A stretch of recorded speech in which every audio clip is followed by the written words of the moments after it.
Hello everybody, my name is Kenton Worthington, and we're actually here to talk a little bit about timing. I want to preface this idea with a question that I asked myself several years ago. I remember I was sitting in front of a television and I was watching an interview that sparked my interest. Why? Because the person that was interviewing the individual said, "We are about to interview the world's wealthiest man." It was Bill Gates at the time. You know, I was 17 years old. I was excited and intrigued because I wanted to be free. So I sat intently in front of the television and I was waiting for him to give me this huge secret that was going to change my life. The interviewer looked at him and asked him the same question I would have. "Bill, can you tell us why you're so successful? What is it? What was it?" And he kind of smugly looked back a little bit. He thought about it for a moment. And he said to the interviewer, he said, "You know what? I was in the right place at the right time. I was in front of a massive trend. You know, everybody wanted computers and we needed software to run them.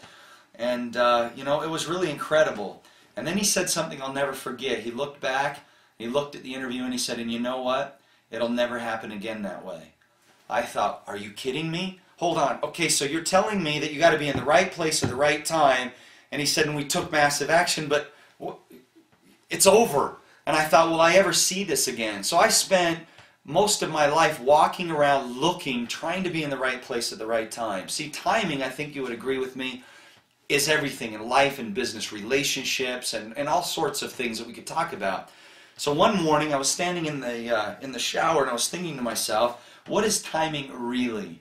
You know, I get a lot of thinking done in the shower. I got a great shower, a lot of waterfalls coming down on me. And I was sitting in there thinking, what is timing really? And maybe you're like me, I didn't really understand the word. I've learned another language. There are a lot of words I didn't understand the meaning. So I came down to my office, I opened up the dictionary and I started looking through and I looked up timing. And I was blown away to find out that the definition of timing is the point when things begin to happen. It said, the point when things begin to occur. And I remember, I didn't really understand it fully, I didn't really grasp it, but after a day or so of thinking about it, again, the next morning I was thinking in the shower and it really hit me, it dropped on me. I realized and I asked myself, okay, if timing is the point when things begin to happen, who makes things happen in my life? I realized I was the one that woke myself up. I set the alarm. I wrote the goals. I was the one that was brushing my teeth, putting my clothes on. I was the one that was making things happen in my life. So if timing was the point when things begin to occur, I thought maybe I'm in control of it. And I realized that when I used to look around and see all these people that I considered lucky, look at that lucky guy with a nice car, look at that lucky lady that was just in the right place at the right time, and they seemed to always be in the right place at the right time, I realized that it was because they understood what timing really was. It's the point when things begin to occur or happen. And if you look around you right now, I want you to know I have never seen better timing in our industry and in our company. Why? Look around you. Things are happening. I'm making things happen in my own life, and so are you. People all around us are taking action, certain steps, massive action. The company's continuing to innovate.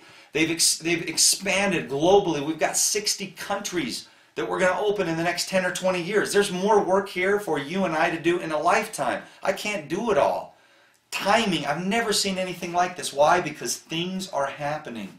Nu Skin's perfectly positioned, and in the history of our industry, I want everybody to think about this very carefully. In the history of our industry, our industry's only created $11 billion or larger companies. 11. And in the next decade, Nu Skin's public goal is to create $5 billion in annual revenue.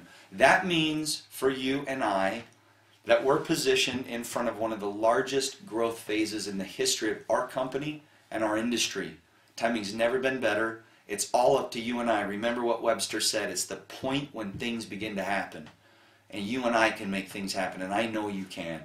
This is the best time, the best company, the best opportunity, and an incredible team. Welcome, take action. Hope to see you soon at an upcoming event.